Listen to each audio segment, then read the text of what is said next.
अस्सलाम वालेकुम। अॼु आहे 31 मार्च थर्सडे। हिन महिल टाइम थियो आहे ॾींहं जा 11 ऐं लेट शुरू कयो अथमि व्लॉग। सुबुह जो इहे रिली ते धोई विधी हुअमि। उन खां पोइ नंढा नंढा घणा ई घर जा कम हुया ऐं कुझु मूंखे टाइम इहो ई मिलंदो आहे त मां मैसेजिस जा जवाब ॾींदी आहियां या कमेंट्स जा जवाब लिखंदी आहियां ऐं भेनरुनि सां फ़ोन ते ॻाल्हाईंदी आहियां। इहे सॼा कम हिन महिल थींदा आहिनि।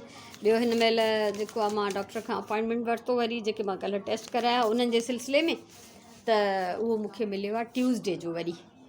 सो हिकु हफ़्तो इहो हफ़्तो सॼो मूंखे इंतज़ारु करिणो पवंदो। नेक्स्ट वीक इनशाला। सो हाणे अंदरि कुझु किचन जा कम कारियूं कंदासीं। अॻियां छा छा थींदो अलाह बहितर थो ॼाणे। मां कुझु न कुझु करण जी कोशिशि ज़रूरु कंदमि। 12 थिया आहिनि ऐं मां किचन जा काफ़ी सारा कम करे छॾिया आहिनि। लंच जे लाइ मां हीअ दाल विझाई आहे, मच्छी जा 2 पीस कटिया आहिनि, फ्राए कंदमि ऐं मानी पचाईंदमि। सो फ़िलहालु मां वञा थी कटिंग करणु, तेसि ताईं इहे मच्छी डिफ्रॉस्ट थी वेंदी प्रॉपरली ऐं दाल बि जेका आहे उहा सुठी तरह सां भीजी वेंदी। सूट जी कटिंग थी वई माशाल्लाह ऐं हाणे मां वेंदमि लंच ठाहिणु।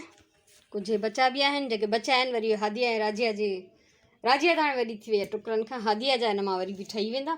सो हाणे हलां थी मां किचन में। दाल मज़ेदार मुंहिंजी फेवरेट तयारु आहे ऐं उनखां सवाइ मच्छी बि तयारु आहे।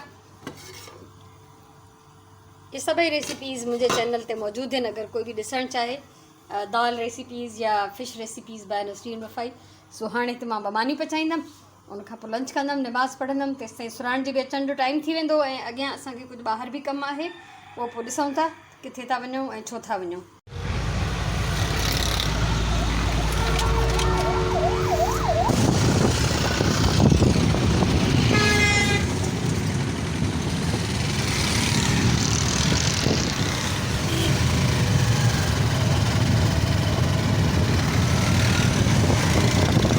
शाम जा थिया आहिनि 4:15 ऐं असां हाणे वापसि आया आहियूं हस्बे मामूल।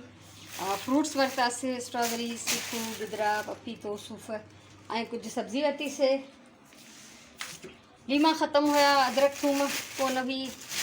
हीअ अदरक ऐं सुकल थूम हिन में आहे, हीअ छिलियल थूम, मिर्च, धाणा ऐं फुदनो, टमाटर, करेला, पटाटा, इहे शयूं वरितियूं। उनखां अलावा हे वरितोसीं हिकिड़ो ब्लैंकेट गर्मीअ में, ॾाढो प्यारो आहे, ग्रीन कलर अथसि ऐं इहे पीच कलर जा गुल आहिनि।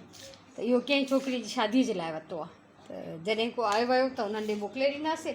उनखां सवाइ जेको मुंहिंजो फेवरेट काठ कबाड़ मां हिकिड़ी शइ वरिती, उहा तव्हांखे ॾेखारियां। हिनखे काठ कबाड़ चवणु त अजायो आहे, एॾियूं कम जी शयूं हूंदियूं आहिनि जो माण्हू हैरान थी वञे। हे आहिनि 2 एरो। हाणे हिन ते जेको बि लिखियलु आहे मां हिननि जी बैकसाइड यूज़ कंदमि, या त मां हिननि खे पाण ई पेंट करे छॾींदमि, छो त पहिरियों बि पेंट ई थियल आहे ऐं हे किथे मूंखे डेकोरेशन में कमु ईंदा। प्लस हिकिड़ो हे फ्रेम वरितमि, पर मूंखे हिन वुडन पीस जी वधीक ज़रूरत आहे बनिस्बत हिन पिक्चर जे। हे ॾिसो, हे त मां हिन खे पाण ई डिकोपाज कंदमि या पेंट कंदमि या जेको बि कंदमि, त मूंखे ॾाढो इहो पीस वणियो, इन जे करे मां इहो वरितो। दिलि ख़ुशि करण जो इहो सामान ठीकु आहे। हे चैरिटी जो सामान, बाक़ी सब्ज़ी ऐं फ्रूट जेको आहे घर जो सामान। सो हाणे कंदासीं असां रेस्ट। गर्मी हुई इलाही, थकिजी बि पिया आहियूं, वरी पोइ मिलूं था। शाम जा 6 थिया आहिनि ऐं 3 पहिरीं जी नमाज़ पढ़ी वरिती आहे ऐं हाणे मां हे अदरक थूम पीसींदमि ऐं ज़ाहिर या फ्रीज़ करणी आहे मूंखे। अॼु लीमा बि अॼु वरिता। थूम जेका हे कबाब ठाहींदमि त इहे मां छिले हुन में विझंदमि ऐं कबाब जे लाइ चिकन जेको फ्रीज़र मां कढियो आहे हिन नॉर्मल पाणी में विझी रखियो आहे, त जीअं हे आराम सां डिफ्रॉस्ट थी वञे। उन सां गॾु गॾु चणनि जी दाल कढी अथमि कबाबनि जे लाइ, इहा भिजाईंदमि हाणे, त जेसि ताईं चिकन डिफ्रॉस्ट थी वेंदो त दाल खे बि भिॼण जो टाइम मिली वेंदो, त पोइ हुनखे मां चाढ़ींदमि ऐं बॉइल त करे थी छॾियां। अॼु ख़बर नाहे त अॼु ई ठाहींदमि, राति ताईं ठाहे छॾियां या छा कयां। इहे आहिनि पटाटा, हिननि जी मूंखे कुझु वीडियो बि ठाहिणी आहे, इन करे अॼु मां थोरा एक्स्ट्रा पटाटा वठी आयमि ऐं इहे बि हाणे धोई करे मूंखे बास्केट में विझणा आहिनि। सो इहो मुंहिंजो किचन जे कमनि जो सिलसिलो हलंदो ऐं अॼु मां थोरी कुझु वीडियो ठाहिण जी कोशिशि बि कई आहे टाइम सेविंग टिप्स जे हवाले सां। त या त रमज़ान शरीफ़ में उहे शयूं कारआमद हूंदियूं ऐं या वरी जेके वर्किंग वुमेन्स आहिनि, जेके वञनि थियूं रोज़ु पंहिंजे कमनि ते, उन्हनि जे लाइ कुझु आसान शयूं त हू छा करे रखनि पंहिंजे फ़ुर्सत जे टाइम में, त जीअं पोइ हुन रोज़मर्रा ज़िंदगीअ में हुननि खे उहे शयूं कमु अचनि।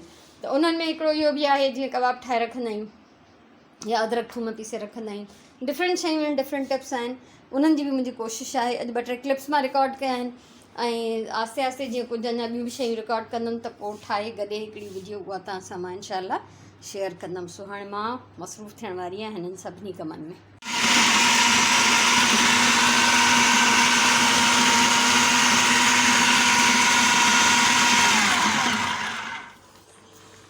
ऐं हिते चांवर था पचनि राति जे लाइ, ऐं इहे जेको कमु मां हिन महिल करे रही आहियां सांझीअ जी नमाज़ खां पोइ करे रही आहियां। दाल ऐं चिकन हिते रखियो अथमि, हिनखे हाणे ढकु ॾींदमि त इहो चङी तरह सां बॉइल थिए ऐं ॻरे। ऐं चांवर बि मुंहिंजा प्रोसेस में आहिनि। ऐं हिन पासे हिते सुराणी इहे अदरक ऐं थूम थी छिले, जेका कबाबनि वारे चिकन में पवंदी। उनखां पोइ इहे बसर कटे ॾींदी, ऐं हिन बसरनि जी मूंखे हिकिड़ी वीडियो ठाहिणी आहे त हिननि खे कीअं दाग कीअं कजे ऐं पोइ हुनजो पेस्ट ठाहे रमज़ान जे लाइ या आम ॾींहंनि जे लाइ कीअं प्रिज़र्व कजे, फ्रीज़ कजे। ठीकु आहे। सो इहो असांजो हिते कमु हली रहियो आहे। सो मां हाणे हिते मसरूफ़ आहियां। असांजे कमनि जी लिस्ट डिघी आहे। चांवर पचाया ऐं हीअ मंझंदि वारी दाल आहे फ्रेश, थोरा हुनमें धाणा ऐड कया आहिनि त जीअं थोरो ताज़गीअ जो अहसासु थिए ऐं ज़ाइक़ो थोरो वधीक मज़ेदार लॻे। सो असां हाणे खाईंदासीं मानी राति जी। उनखां पोइ सुराण ते बसर कटे छॾिया आहिनि, इहे मां फ्राए कंदमि, इन्हनि जो पेस्ट ठाहींदमि ऐं उनजी अलॻि सां वीडियो ठहंदी। पर कमु हलंदो रहंदो असांजो अञा ताईं। अॼु जो लॻे थो व्लॉग बि थोरो मां लेट शायदि अपलोड कंदमि। ऐं अॼु फुदनो बि वरितो सुकाइण जे लाइ, इन जी वीडियो पहिरियों खां ई मौजूदु आहे मुंहिंजे चैनल ते। सो मानी खाई मां इहो बसरनि जी वीडियो ठाहींदमि ऐं सुराण जो कप फुदने जा पन अलॻि कंदी, त जीअं इहो असां साफ़ु करे ऐं सुकाइण जे लाइ रखूं। सो हाणे हलूं था असां डिनर ॾे। ऐं हिते असांजो अञा ताईं चिकन ऐं दाल पचे थी। राति जी मानी असां खाई वरिती ऐं 2 मिंट मां वेठी आहियां साह पटण जे लाइ, ऐं टीवी बि हले थी, ड्रामो बि ॾिसूं था, ऐं उन सां गॾु जेको आहे असांजा कम बि हलनि था। सो उथी वरी वञी मां पंहिंजो कमु कंदमि वापसि। ऐं तव्हांखे अॼु मां हिते ई मोकिलायां थी, कचहरी नथा कयूं त कमु इलाही घणो आहे। ऐं सुभाणे इनशाला जुमे वारे लाइव सेशन में असां कचहरी कंदासीं ऐं ज़रूरु तव्हां सां मुलाक़ात थींदी, खोड़ सारियूं ॻाल्हियूं कंदासीं इनशाला, अल्लाह चाहियो त।